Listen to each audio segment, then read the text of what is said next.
destroyers and battleship capabilities, none of which they have anymore. And they don't need that. Hey, Benjamin Netanyahu did not visit Washington 7 times to talk about Iran's Navy. God have mercy. Please, somebody give me patience. They don't care. No one cares about the Navy. Benjamin Netanyahu went to Washington and Mar-a-Lago 7 times to beg Trump to bomb Iran, like he's done with every former U.S. president that has told him, that's beyond the pale, I'm not doing that. And now we go to war with Iran and we destroy a couple ships. And we did the job? We finished? Hey, they still got the missiles. Netanyahu's still in danger. Israel's still in danger. They're still cooked. The Gulf countries are still in danger.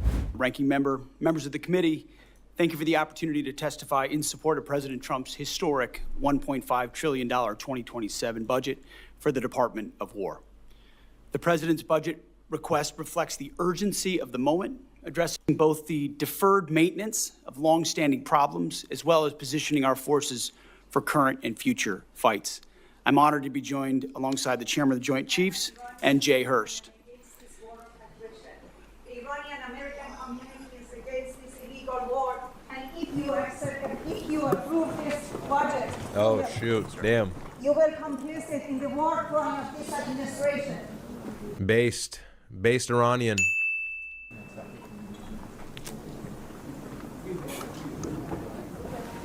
If I may interject, I ask that we have order in the hearing room so we can proceed.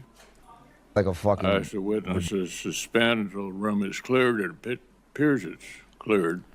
God, for God's sake, somebody get this guy. Relieve him of his duties, bro. Relieve him of his duties. Poor guy, bro. Did you see him fall? Remember that? It's like... And then one time he was speaking to the press and he just paused like this. Remember that? Somebody relieve Senator McConnell of his duties. God. Go ahead, Mr. Secretary. Thank you. Just want to, Pakistan. Are you aware? Here we go. Of reports that Pakistan are allowing their bases to be used to park Iranian aircraft? General Kane? Sir, I've seen one report on that. Well, is it accurate? Sir, I think based on the variety of classification matters. Let me just say, do you agree if it is accurate, that is sort of inconsistent with it being a peace mediator? Sir, I wouldn't want to comment on that based on the ongoing negotiations in Pakistan's role. Secretary Hexford, if the mediator is allowing reconnaissance aircraft in Iran to be parked in Pakistani air bases, do you think that's consistent with being a fair mediator? I wouldn't want to get in the middle of these negotiations. Yeah. I want well, maximum I do. efficacy I for want to our get in people. the middle of these negotiations. I don't trust Pakistan. I just really quick, this is, if some of you guys are confused as to why I said get this guy out of office. I want to ask, do you support ICE taking working people off the streets and kidnapping them? Same guy here. To suspend. Again, poor old man. Do you support ICE taking working people off the streets and kidnapping them? Bro. These are the people who have legitimate power in our legislative branch.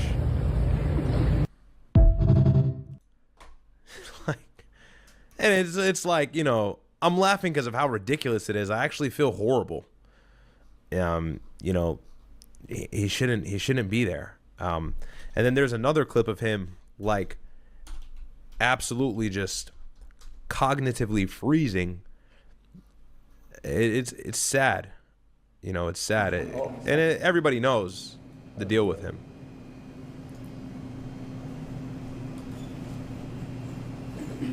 Bruh. Did you hear the question, Senator? Running for re-election in 2026? All right, I'm sorry, you all. We're going to need a minute. Senator. Denny.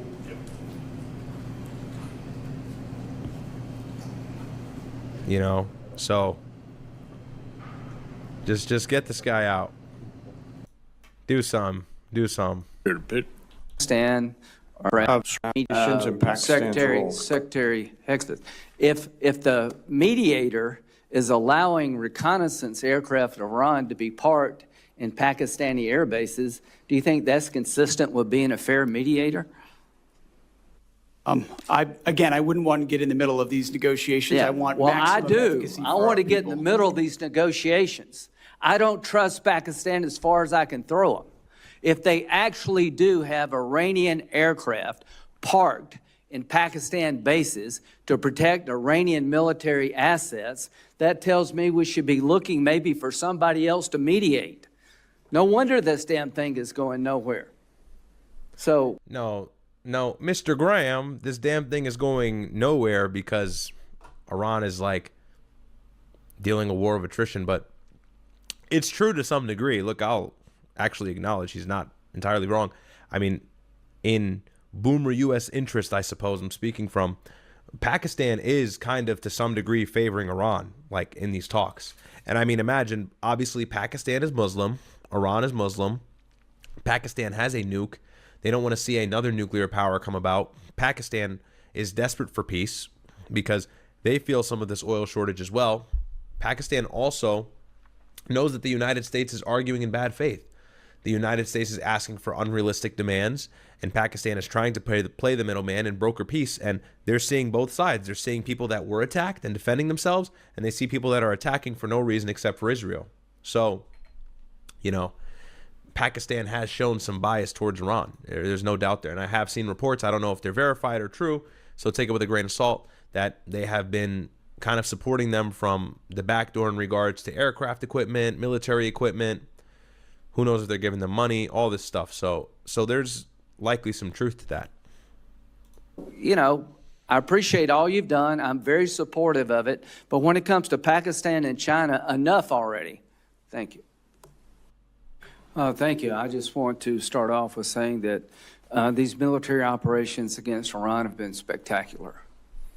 In a matter of months, we have degraded the largest state sponsor of terrorism beyond what I thought was possible, probably more to come. Ms. Secretary, 900 pounds of 60% enriched uranium, do we all agree that's what Iran has buried? And oil, a barrel of oil for Brent crude right now is about 106. So, not good. Somewhere. Mind you, we're in the middle of a ceasefire. 106. War starts back up, 120, easy. In this format, some of that should be classified, so I wouldn't comment on the exact amount of anything. Okay, well, it's just pretty well known. They brag about it. Is it possible they could have 60% highly enriched uranium without them cheating in the past? We know in every context of what Iran has undertaken, they've lied and cheated. The answer is no. Everything that Obama and Biden did was designed to keep it to a civilian nuclear program. There is no way in hell they can have 60% highly enriched uranium unless they cheat. So everything y'all did failed. And you want to criticize? You failed. You allowed Iran to be a threshold nuclear nation. No, Iran was undergoing inspection by the IAEA. Now, yes, the visits were predicted. They knew when they would visit, but Iran followed all guidelines. The IAEA reported that Iran was compliant in all of the rules and regulations and surveillance they offered upon their nuclear program. The JCPOA full-on worked.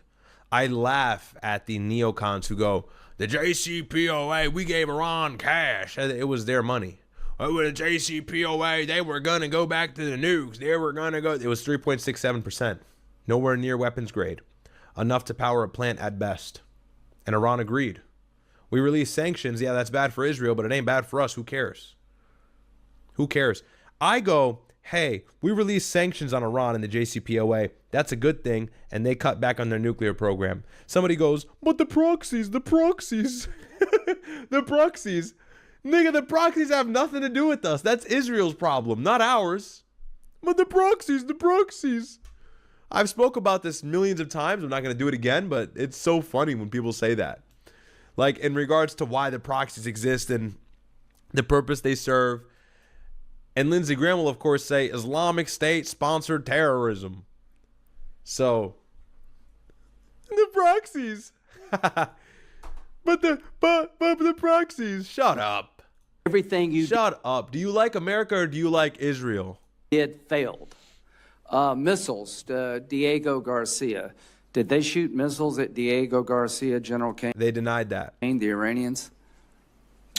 Yes, sir, they shot a few.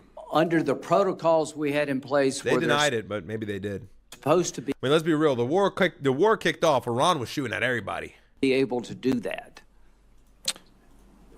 Without reviewing the fine print, I believe the answer is no. No, they weren't. You failed there.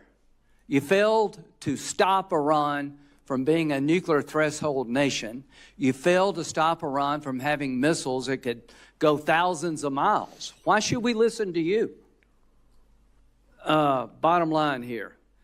Chairman, thank you all for being here. Mr. Hurst, on April 29th, as you indicated to the ranking member, you said that the Iran war had cost $25 billion in total. You reaffirmed that today. Do you have any other updated costs or projections since that testimony that you've given? Outside reporting estimates have indicated that the war costs could be $1 billion a day. Do you have any? $1 billion a day. Anything to share? Oh, Yeah, thanks for the question, sir. So at the time of testimony in front of the HASC, it was $25 billion. But the Joint Staff Team and the Comptroller Team are constantly looking at that estimate. And so now we think it's closer to 29. That's because of updated repair and replacement of equipment costs and also just general operational costs to keep people in theater. Thank you. I appreciate that. Mr. Secretary, when can you share more formal accounting on the cost of the war with Congress and with this committee? We'll share what we can. I think we've updated on that number this morning, but when it's relevant and required, we will share it. I think this would be the format that it would be required. Mr. Secretary, on that same day, April 29th, you testified that the current ceasefire meant that the 60-day calendar with the War Powers Resolution was paused. Who are the parties to the ceasefire? And obviously he's a Democrat. I think he's representing California's 33rd district. But he's asking good questions. Well, right now, we are in that same ceasefire as of right now. That wasn't the question. Who are the parties to It will the be the ceasefire? United States and the regime in Iran. Who? What's his name? Pete Aguilar, right? How many pages is the ceasefire? What deal points? I'm not asking you to share the contents. I guess what I'm trying to ask is, how do we know that the ceasefire is active or not active without any documentation? We know it's evident, and the ceasefire is in effect. But is it pages? Is it 15 points? There's been different points. Well, I think they got to keep it somewhat covert, right? They can't just show you every single point that either country's offering. But I mean, we've gotten a good idea from the news. That have moved around. Is there any other, how do we know you just trust that the president knows that the ceasefire is active or not active? As you know, for the most part, a ceasefire means the fire is ceasing, and we know that has occurred while negotiations occur, and there are lots of different discussions with our negotiating team that are happening. I'm there when those discussions are occurring, different drafts, different perspectives. So it's a very dynamic situation where a negotiated settlement could be the outcome here, where Iran does not have nuclear capabilities. And from the Department of War perspective, we're here to support those options. On May 5th, you announced the launch of Project Freedom, which is a new exercise where CENTCOM will help coordinate ship traffic. That was shut down within 24 hours because Kuwait and Saudi Arabia, our former sworn allies, refused to give us access to their bases and airspace to actually administer that operation. For some context. And so when Myron and I say we are going to lose stakes in our Middle Eastern relationships with these Gulf nations, that's a testament to that. So, and guide commercial ships through the strait. President Trump then announced the operation concluded that evening. Now it seems that we may be revisiting that. Can you give us the latest on Project Freedom? Well, as it pertains to battlefield options. We don't disclose those types of things, but ultimately, as the president stated publicly in his truth, at the request of the Pakistanis and given the options in the negotiation, it was paused, and it's an option we could always recommence should the commander-in-chief want us to. Is the theory to create more ceasefires or more projects just to evade the War Powers Act? Been ready to do that. If it happens through Project Freedom, where you move commerce through, if it happens through a negotiated deal, the president was very clear, even yesterday. This is actually quite simple. Iran will never have a nuclear weapon, one way or another, and we're here to support as one tool of the whole of government to make that happen. General Kane, the depleted munitions have been a subject of some of the discussions that you've even heard here today. With respect to stockpiles that we have around the world, key regions like the Indo-Pacific and the Middle East, can you give us an update? What are you hearing from the combatant commands about their munitions status around the world? Well, hey, I'll tell you right now what we're hearing. Check this out. One sec. I know a lot of you guys just came in. What's the situation on Iran's missiles? What's the stockpile situation? Oh, don't worry about what Hegseth is about to say. I'll tell you what the New York Times is about to say, or what they have said in the last day in this article. Excuse me for the burp. And this is from U.S. intelligence. Shows Iran retains substantial missile capabilities despite the war that's ongoing. So you got to love that. I just read through this article earlier, so if you weren't here, just scrub back. I don't want to make everybody go through this redundant repeat. But yeah, you got that. Sagno Sprite, did you talk about the Trump clip? I'll pull it up for you right now. Let's go into it. Yeah, so Trump said the other day he doesn't care about Americans. I'm not even kidding with you. Take a look at this. When you're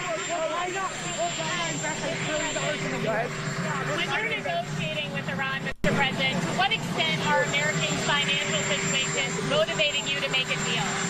When you're negotiating with Iran, to what extent are American financial situations motivating you to make a deal is what she asked. Let's see what Trump says. Not even a little bit. Gotta love it. The only thing that matters when I'm talking about Iran, they can't have a nuclear weapon. I don't think about... Hey, get this. I don't care that it cost you $7 billion, billions and billions of dollars to pump a full tank on your Toyota Corolla. No, I don't care. Quite frankly, I don't care. As long as Iran doesn't have a nuke. They weren't gonna have a nuke. They weren't making a nuke. They were hedging, Mr. President. They were hedging, Mr. President. They weren't making a bomb. Now they're gonna make one. I've been saying this every single day. Bro, it's crazy.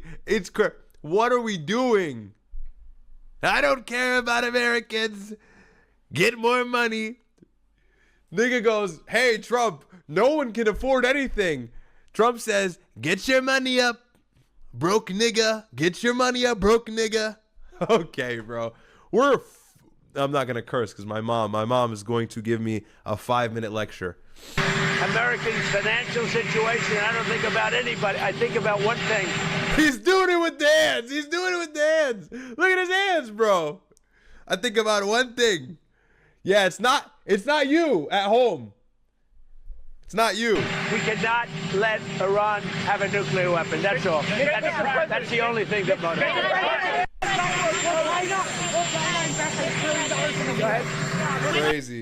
Crazy work, huh? All right, let's get back. Crazy work. Thank you for the super chat. Well, sir, we have sufficient munitions for what we're tasked to do right now. That's what I hear from the COCOMs. What I will say is I will always want more. So I appreciate the effort of this committee and the Congress.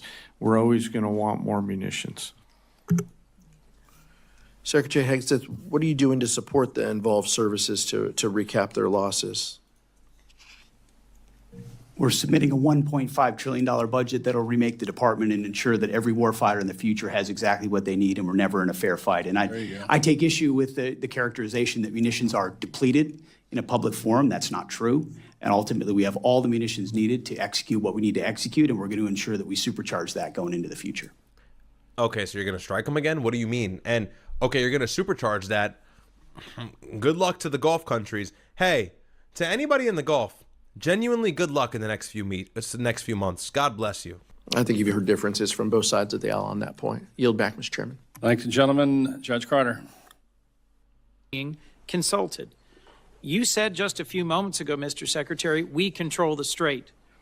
But it's clear that reopening the Strait of Hormuz for commercial traffic eludes us, in no small part because Iran retains a robust stockpile of cheap, lethal Shahed drones, and they are getting help from our adversaries in rebuilding them. Oh my God, so true. Thank you. What is your plan for reopening the Strait of Hormuz, Mr. Secretary? I would just note that the majority of your question was highly disingenuous and loaded What? How? with suggestions that I very much don't agree with. From the beginning, Please feel free, sir, to pick any one of those from the things. beginning, we've been very clear about the military objectives and the Yes. underlying strategic objective, which is preventing Iran from getting a nuclear weapon. Yes. Take, for example, the fact that Iranians' conventional Navy, they had aircraft carriers with Shahed drones on them before this started. They had full-on destroyers and battleship capabilities, none of which they have anymore. And They don't need that. Hey! Benjamin Netanyahu did not visit Washington 7 times to talk about Iran's Navy. God have mercy. Please, somebody give me patience. They don't care. No one cares about the Navy. Benjamin Netanyahu went to Washington and Mar-a-Lago 7 times to beg Trump to bomb Iran, like he's done with every former U.S. president that has told him, that's beyond the pale, I'm not doing that. And now we go to war with Iran and we destroy a couple ships. And we did the job? We finished? Hey, they still got the missiles. Netanyahu's still in danger. Israel's still in danger. They're still cooked. The Gulf countries are still in danger. Okay? And our intelligence is saying that. U.S. intelligence shows Iran retains substantial missile capabilities. So what are you talking about? Who cares about their Navy? Who cares about their Air Force? Which, by the way, played a key role, this is now coming out, in destroying our bases in the Middle East. So their Air Force actually still did exist after the first few strikes on the first 5 or 6 days of the war, in which we boasted and were gloating. Oh, we destroyed their Air Force. It wasn't even hard. Sorry, not gloating, boasting about it. Like, bro. Did the Iranian Navy have aircraft carriers? Iranian Navy had 3 drone aircraft carriers. The Iranian Navy They had had 11 launch submarines. platforms for drones, sure. They had 11 submarines. And you've They had sunk a all of the terror- They still got the speedboats that chased you out of the Strait of Hormuz a week ago, though. Remember that? They still got those. Navy, great, good. They retain fast boat capabilities, which they've always had. We understand that, which we can control for and will. We've degraded almost completely their defense industrial base capabilities. The idea that they control anything, you can terrorize something, you can hold it at issue with piracy, as I've talked about at the Pentagon podium time and time again. Correct. That doesn't mean you control it. We control what goes in and out, and we control whether or not we have to restart conflict. The president does as well. Mr. So Secretary, we're the ones that will manage where this goes in the future, and they have very limited ability to set the tempo or respond to it, and that gives the president a lot of options to ensure that Iran never gets a nuclear weapon. The connection between They gonna get one, bitch ass nigga. They gonna get one now. They gonna get one. And it pains me to say that. Hey, we just gave them every legitimate reason to try and chase one now. You're Iran, you're sitting back, you got 60%. I'm feeling goofy tonight. I don't know what's up with me. You're Iran, you're sitting back, you got your 60%, you're hanging out, you're chilling. Persian niggas chilling. And then the U.S. just bombs the shit out of you, kills your leader, kills like 7 other leaders, kills your mom's uncle, kills your dog, kills like several other ethnic groups. What are you going to do with that uranium now? You're going to probably bump it up to weapons grade. You know? Look at him, so smug. You're so stupid. This administration is so dumb. I can't do it anymore. And I'm going, Stephen A. Smith the other day was like, Marco Rubio, man, I love Marco Rubio. They're all stupid. They're all dumb. They're all dumb. They really are all dumb. I don't care anymore. their ability to close the Strait of Hormuz using fast boats and Shahed drones, and our strategic goal, shared broadly, to prevent them from ever having a usable nuclear weapon is utterly unclear to me. And my question was, What's the plan for reopening the Strait of Hormuz to commercial traffic, given shared broadly, but skyrocketing never prices? executed. Shared broadly, but never executed, because previous administration didn't have the willingness to actually do what it would take. And when Iran was at its weakest moments following the 12-day war, but still wanted the pursuit of a nuclear capability, President Trump made the courageous decision to go at their conventional umbrella and shield, which they were using to protect their nuclear program, which we knew came with threats and branches and sequels. My which we've concern, accounted Mr. for. Secretary, is that you've achieved a series of tactical successes, but are on the verge of a strategic loss, because we are now negotiating. I just think it's so foolish. Here we are. Mostly decimated. They have probably 18, 19%, but not a lot by comparison. They don't have any radar left. Their missiles are mostly decimated. They have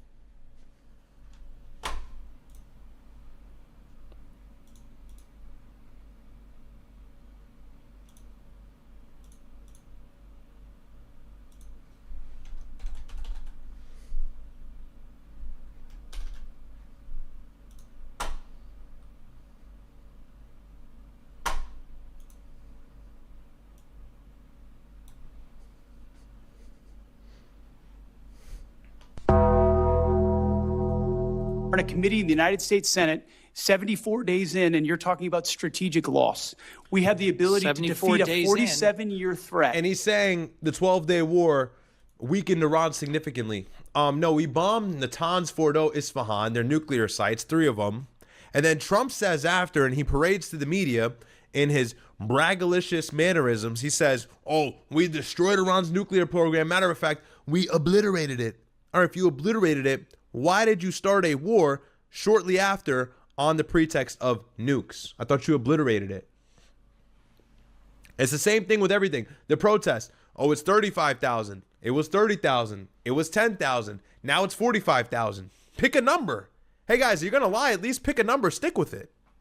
Of a pursuit of a nuclear weapon. We have more leverage than we've ever had. We've had incredible battlefield successes, and you're talking about a strategic loss, Mr. cloaked in Secretary? disingenuous questions. Mr. Secretary? This is how you undercut efforts that could otherwise and are otherwise I am being not very your effective. enemy, sir. Shut him up, Chris. Shut him up. The bar is so low, bro. I'm fighting alongside this bleeding heart Democrat. I am not your adversary. I share your goal of preventing Iran from ever having a usable nuclear weapon. To finish my sentence, control of the Strait of Hormuz, the ability to degrade our partners and allies' gas and oil production capabilities through cheap drones, the ability to harass and harry commercial shipping remains in Iran's hands.